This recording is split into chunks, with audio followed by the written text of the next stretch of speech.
just doing I ain't been nowhere near that, man. I ain't did none of that stupid Whenever y'all hear it, if somebody say that, it's a damn lie.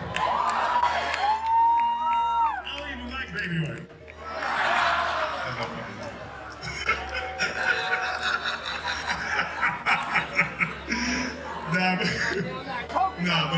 But I haven't said that publicly. I just said y'all the first time. I usually don't respond to dumb stuff because it's like people. It's so many things people say, so much stuff. But you know that one, it was y'all was your memes was doing too much. Y'all was having me mad. Man, listen. That show in San Diego. Yeah.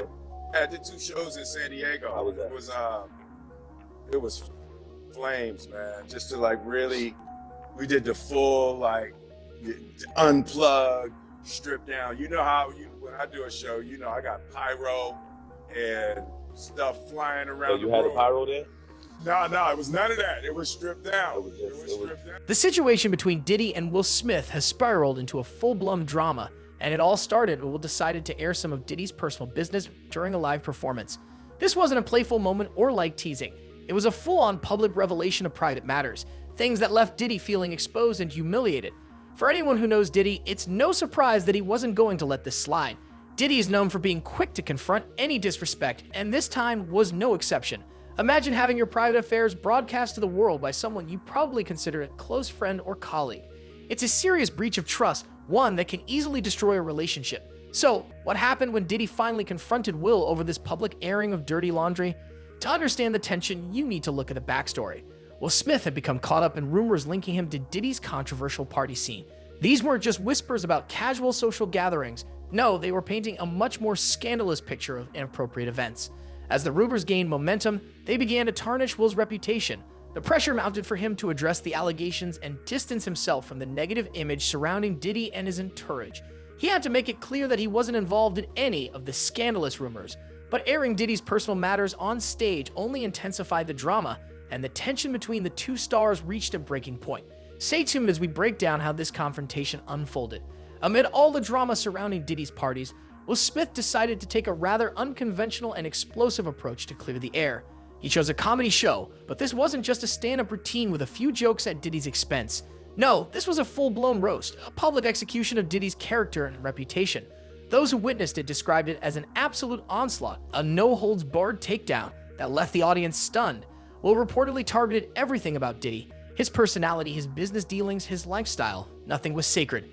It was a brutal, very public attempt not only to distance himself from Diddy, but to inflict maximum damage in the process. Will was drawing a line in the sand, and he was doing it with a flamethrower. Now you can imagine the fallout from this. Diddy, a man known for his immense pride and forceful personality, was not going to take this lying down. Being humiliated like that, especially in such a public forum, was a direct attack. It was a declaration of war. The stage was set for a confrontation, a clash of titans, each with their own version of events, and a lot of anger fueling the fire. For those unfamiliar with the show, the entire situation took a bizarre turn.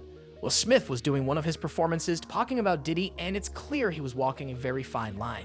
It was a moment that escalated quickly, setting the stage for what would become a full-blown feud between two of the biggest names in entertainment. I haven't addressed any of this publicly, but I just want to say this very clearly. I don't have to do with Puffy, so y'all can stop all their meetings.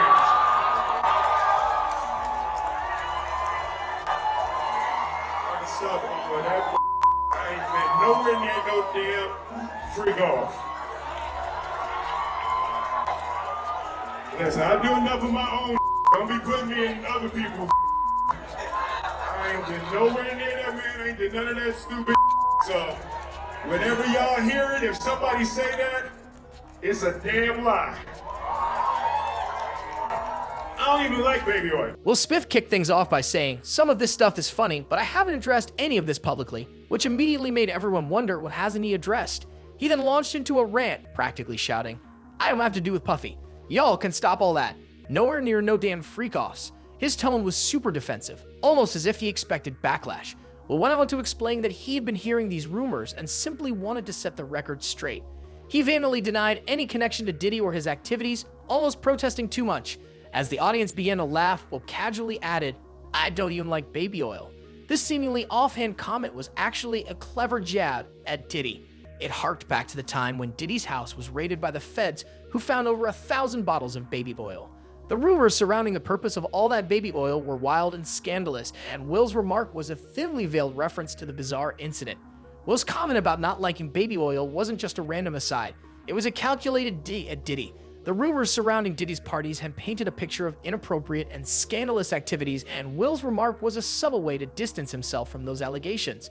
It served as a way to reinforce the idea that he had no involvement in that kind of behavior, throwing shade while keeping a level of plausible deniability.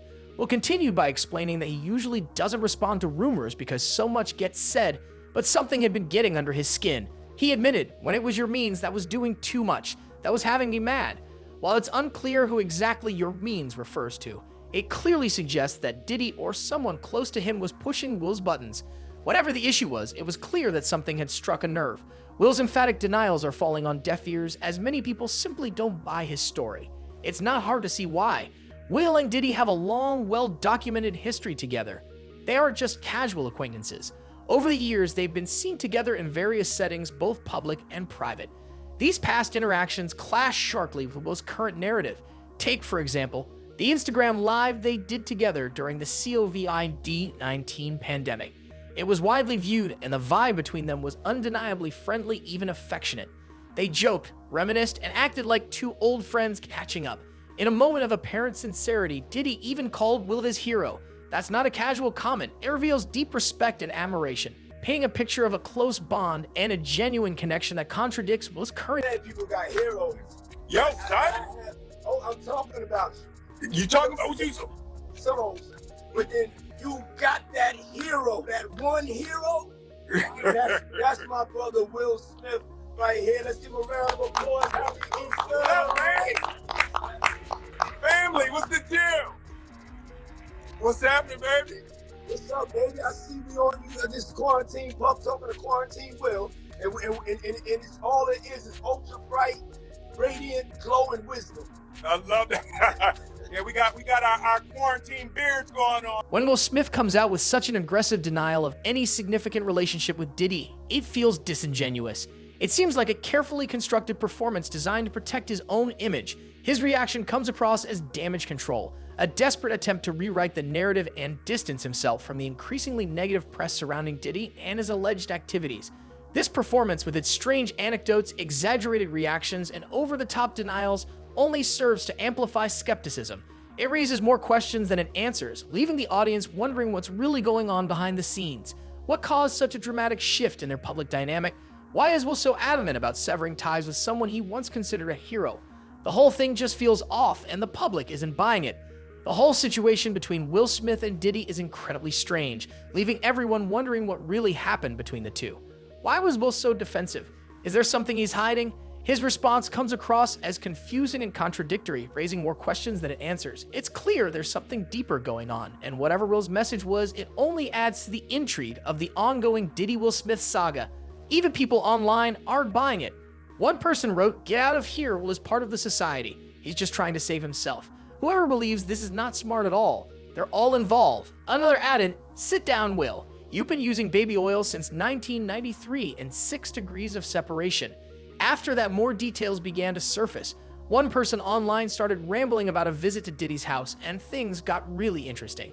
He described the place, mentioning a chapel inside Diddy's mansion. Who has a chapel in their house? This was clearly an attempt to paint a picture of Diddy's over-the-top lifestyle. The person then described a dimly lit room with the door cracked open, filled with TV screens and people glued to them, watching surveillance footage of Diddy's every move. He claimed there was a whole security team monitoring him, and then added, "I don't have that," emphasizing the difference between himself and Diddy, almost as if to say, "See, I'm not that paranoid." The picture being painted was one of extreme surveillance and eccentricity. This dude got like a chapel in his house. I've never seen it. He got a whole chapel, I said.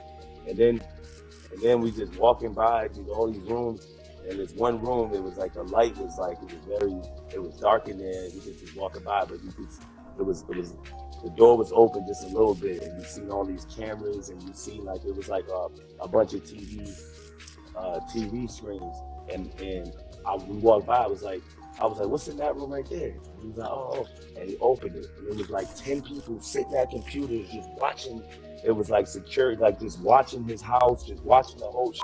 And I was I don't have that. I don't have that. I'm pretty sure. You got people trying to break in. I know you beefed up your security. Then he goes off on a whole tangent about trying to get through Diddy's security gate. He acts out the conversation with the guard, mimicking the back and forth about the proper protocol. He repeatedly emphasizes the phrase, "What do you want?" clearly feeling slighted by the guard's less than formal greeting. He adopts an exaggerated, humble voice, complaining about how he was treated. The guard didn't even recognize his name, which adds to his frustration. The whole story about Diddy's extravagant house is interwoven with his complaint about being disrespected by the security. It's almost like he's trying to portray Diddy as both extremely powerful and absurdly out of touch with the common person. Throughout this, he subtly reinforces the idea that there's a clear separation between him and Diddy. He gets bogged down in the details of the security check at the gate, obsessing over how many people to say were in the car. He recounts the guard checking the undercarriage of the car for bombs, painting a picture of extreme paranoia. Then he shares the awkward moment of presenting his expired ID, joking that they almost didn't let him in. This whole narrative paints Diddy's world as one of excessive control and distance from reality. From some status, Yeah. you know why I got a whole name, Will. I'm feeling like Will. So I done. So you just ring the doorbell and tell security, "Yo, open the door, let's join the loop." Nah. I push the button at the gate. We got like 3 gates. I push the button at the gate, and the dude talked to me through the intercom and said, what do you want?" And I said, "It's Jordan Lucas in here to see Will." He didn't say, "What do you want?" He did not say, "What do you want?" There are protocols of speech around here. He said, "Hello, sir. How may I help you?" He said, "What do And you want?" you heard what you heard. You heard, "You want?" That's what you heard when he said, "Sir, hello. How may I help you?" I said, "What?" He said, "What do you want?" And I said, He didn't say, "What do you want?" I said, "Sir." Nobody I in said, this house says, "What do you want?" I said, "Sir, I'm here." I said, "Sir." Oh, so you said, "Sir." So you said, "Sir." I said, "Sir, I'm here." Joker. I'm here to see. Oh, sir, sir. Yeah, and my humble voice. Hey, And so my you were humble doing voice. like this. Your I got hand my was- humble voice. I had my humble voice together, and soon he was like, "What do you want?" What do you? Yeah, he's And I was like, Joker. You are I hilarious. said, "Can I humble you? No. Can I humble you?" Oh, Talk to, jeez. speak to Will Smith. please. He said, "Who are you?" I said, "I'm Jordan He Lucas." didn't. And every time I say He who, every didn't time say, "Who are you?" he said, He "Who are said- you?" He And said the line that is strict protocol. He said, "Sir, may I have your name, please?" That's what you think he said. I That's- got fired because I'm telling you that's not what he said. He said, "What do you want?" And I said, "I'm here, sir. I'm here to see. I'm here to see Mr. Will Smith." He said, "Who are you?" Joker, And I said, please. "I'm Jordan Lucas." And he said, "Who?" That's exactly what always give me the who. And that's when I start feeling like I'm not no. And Yeah. then they asked me, "How many people are in the car with you?" Right? And I said, Now that he "Look around." did said. See, I'm not lying. No, the whole beginning was a lie. Nah. The last 10 minutes was a lie. That was the first thing you said that was true. How many people are in the car They with you? say, "How many people are in the car with you?" And I Hold said, up, put my come on. Yeah. You gotta accept me on TikTok, man. What you doing? "I already done accepted the invite." You did. You did. Y'all, You did. accept. There it is. Upon arrival at Diddy's house, he's met with more security guards who question how he even made it past the first checkpoint, further highlighting Diddy's perceived extravagance. I mean, we just did this, and somehow your youth is failing you. No. Listen. After I get there, they ask me how many people in the car, and I tell them, there's 3 or 4 of us. And they 3 say- or 4. So you said there's 3 or 4 of I'm us. like, "Yeah, it's 4 So of us." one of y'all They say- jokers in the trunk. They One say, of y'all "Who?" jokers in the trunk. How is it 3 or 4 of y'all? How you drove the whole way Yo, and listen. you don't know if it's 'Cause 3 I'm counting or 4 of y'all in the car? I'm counting the driver. You're So counting- I know the driver's not coming in. So I'm like, "Is it 3 or 4?" No one's saying 4. I say 4. The dude comes around with a long stick and a camera. A long Check stick and a the camera. bottom of the car for bombs. And like, I'm gonna come bomb you. It's Check not to the bottom. Check the like you gonna come Alright. bomb it. So they check into the and then he Dude. opens the door and he goes, "Can I see some ID?" I'm like, "You want my ID?" They're like, I'm "I'm Jordan Lucas. I'm What Jordan the fuck you asking Lucas. for my ID." They're like, "Man, we need your ID." So I'm fuck. Boom, give him my ID. They're like, "This expired." I'm like, "My Come on, bro. Like, yeah, it wasn't about to let me in because it's fire. But I'm like, all right, you know what? I said, It could be fake. You could be somebody else. So then they had You could be Johnny Lucas. You could be Johnny Lucas, Joyner's brother. Then I pull up after they give me a hard time. They're like, look, go past the lake and then bang a right at the mountain. Then take another left up the hill. And I'm like, what the get there, take a left, right. And I'm like, oh, like this crazy. Then I drive up to the house, the big Play-Doh house that you got. Right? And I drive up there, it looks like a big thing of Play-Doh. And we get up there, and then I get scolded by another 5 security guards who asked me, the first thing that they asked me is how did you get past the first security guard? No, not at all. They're not. They say, hey, how did you get past the first security guard? And I said, well, they just took my ID, and they was like, yo, just get it. One of the most telling aspects of this whole saga is Will's reaction, or rather, his lack of reaction to the stories being told. While the other person recounts anecdotes about Diddy's extravagant lifestyle, intense security, and rumors of questionable parties, Will's response is surprisingly casual. He laughs and chuckles along, as if these tales of private chapels, armies of security guards, and mountains of baby oil are just everyday occurrences. He doesn't display any shock, disgust, or even mild disapproval. Instead, he reacts like someone who's heard it all before, someone familiar with that world. This casual response is why many people find Will's denials hard to believe.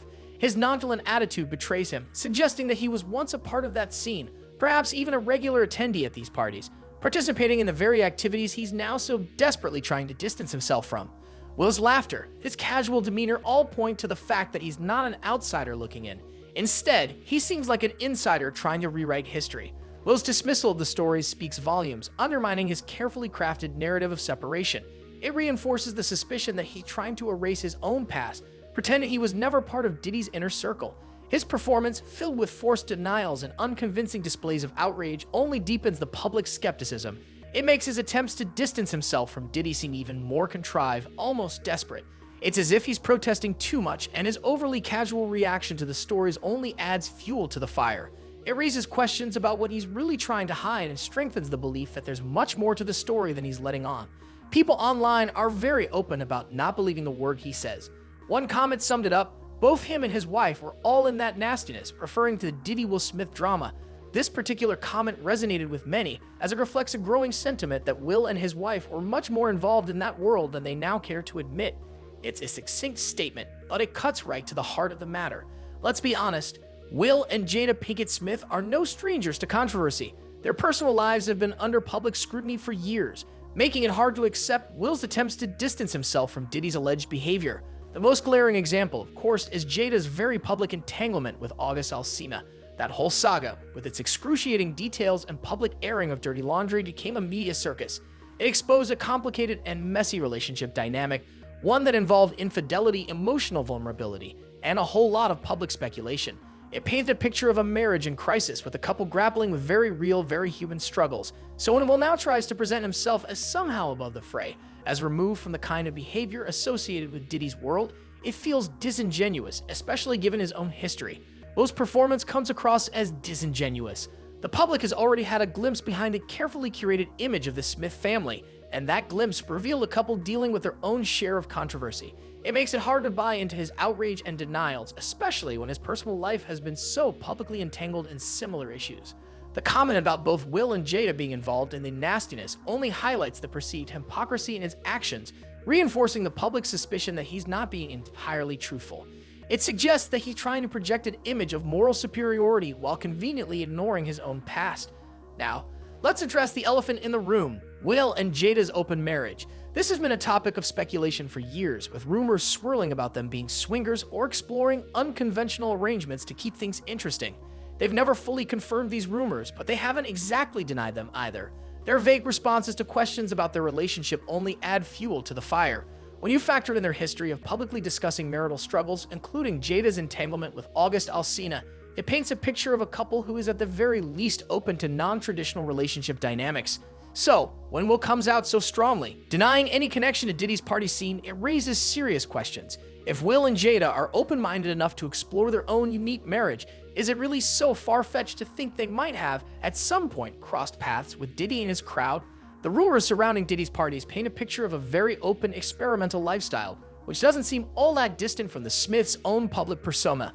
It's no secret that things can get pretty wild in Diddy's world, so knowing this, Will's denials start to feel less convincing. It makes you question whether he's genuinely trying to distance himself from Diddy, or if it's more about protecting his public image. Is he really so different from Diddy, or is he just trying to draw a line in the sand for appearances? This only adds another layer of complexity to the situation, making it even harder to understand what's really happening behind the scenes. Now, imagine Diddy's perspective. He's facing potential jail time and waiting for his sentence while Will Smith is out here doing damage control, practically throwing him under the bus to save his own reputation. You can bet Diddy's not thrilled about that. It feels like a slap in the face, a betrayal from someone he probably considered a friend. Diddy's already dealing with enough, and this public airing of dirty laundry is just salt in the wound. Diddy is already dealing with a mountain of legal troubles, and now he has to contend with Will publicly distancing himself, making it seem like they were never really close. It's like Diddy's the bad guy and Will's just an innocent bystander. A classic case of everyone looking out for themselves, with Diddy left holding the bag. He's trying to navigate this incredibly difficult situation, and Will's performance only adds insult to injury. It's not just about clearing his own name, it's about painting Diddy as the sole villain in this story, which understandably has Diddy seeing red. Let's be clear, Diddy's not innocent in all of this. He's facing serious consequences for his actions and should be held accountable. But the anger isn't just about his own troubles. It's about feeling betrayed by someone he considered a friend. Facing the music for your own mistakes is one thing, but being publicly disavowed by a close friend while you're at your most vulnerable is something else entirely. Will's actions feel like a betrayal, as if he's trying to rewrite history, erasing their connection to make himself look squeaky clean while Diddy takes all the heat. Even if Diddy deserves to face consequences, Will's efforts to distance himself still feel wrong. It's a complicated situation, and it's clear there's a lot of bad blood between these two. There's another layer of speculation that adds even more intrigue. Some believe Will's frantic attempts to distance himself from Diddy aren't just about protecting his reputation. They're about saving his own skin. Whispers and rumors have circulated about Will's own involvement in questionable activities. Nothing concrete, but enough to make people wonder if there's a fire behind the smoke. The theory is that Will's worried the feds might be looking into him as well, so he's trying to preemptively clear his name by throwing Diddy under the bus. He's creating this narrative of separation, positioning himself as the responsible, upstanding citizen completely removed from Diddy's alleged wrongdoing. It's a strategic move, a way to deflect attention and keep the spotlight on Diddy. It's essentially a look over there, he's the bad guy, I have nothing to do with it maneuver. It's a risky gamble, but if it works, it could save him from facing the same scrutiny. So, what do you think? Comment below and let me know. If you like this video, click the subscribe button and hit the bell icon to be the first to see my next update. I uncover the secrets of your favorite celebrities every week.